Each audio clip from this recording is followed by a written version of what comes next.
So sometimes it can seem really challenging and overwhelming to know what to do when you're trying to help somebody who has dementia. The most important thing you can do is educate yourself. The more you know about them, the more you know about their disease, the easier it's going to be able to work with them. The most important thing is to really adapt to the environment. We have to adapt to them. They're not going to be able to adapt to us. So learning about their past. What is it that they used to like? What did they used to do? Who were they? What's their story? Knowing as much about them as you possibly can is great. What's their routine? What was their childhood like?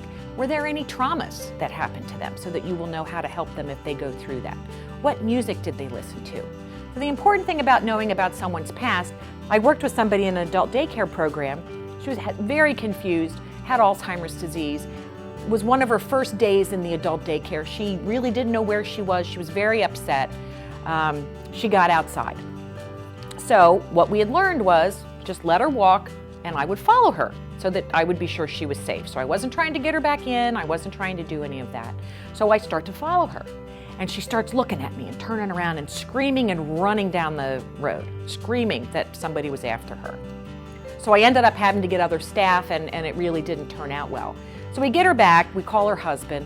Turned out she'd been mugged, which we didn't know. So when I was following her, she thought that she was being attacked or mugged. So that was not the best approach because I didn't know her history. So that's why it's important to know her history, because I would have approached that situation a little bit differently than following her down the street when she had been mugged in the past. Validation versus reality orientation. So reality orientation is when you bring somebody into reality and you tell them what's real, what's today, what's going on now. Somebody who has dementia, you know, if they feel like they're in their 20s when they're actually in their 80s, trying to tell them that they're 80 years old is going to do nothing but make them very angry because they don't believe you. So what we want to do is validate, right? We want to be where they are, what's their reality. So we're there. And I worked with somebody who, in a nursing home where at 3 o'clock she was going to get the horse and buggy home. And I remember other staff were saying, there haven't been horse and buggies in years, you know, this is the 80s. And she would get really upset. So I finally would just say to her, oh, you know what, the buggy's wheel broke. We're not going to be able to get you home today, so why don't you stay and have lunch with us? So I ended up being in her reality rather than trying to bring her back into ours. And then she wasn't agitated.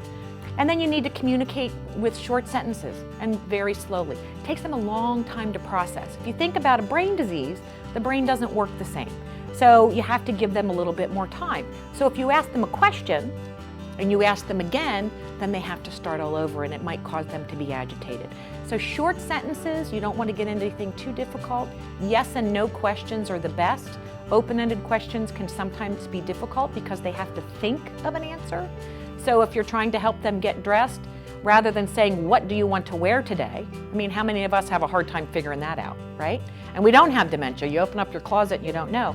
Maybe you say to them, would you like to wear pants or would you like to wear shorts today?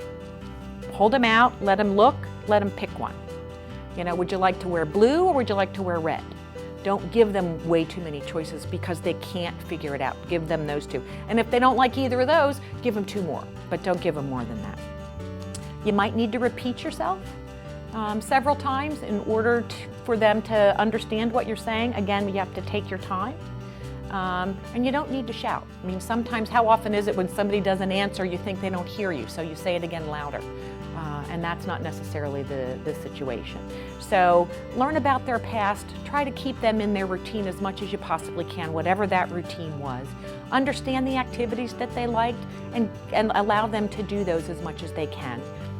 Validate what's going on, don't try to bring them into our reality. Communicate slowly and thoroughly. And the other thing is, you know, how important are things? So if they like to wash dishes, but they're not really washing them that well, is that a big deal, or can you wash them again later, right? What's really important? As long as they're happy doing whatever it is that they want to do, that's what's really important, and that's really the best way to work with somebody who has dementia.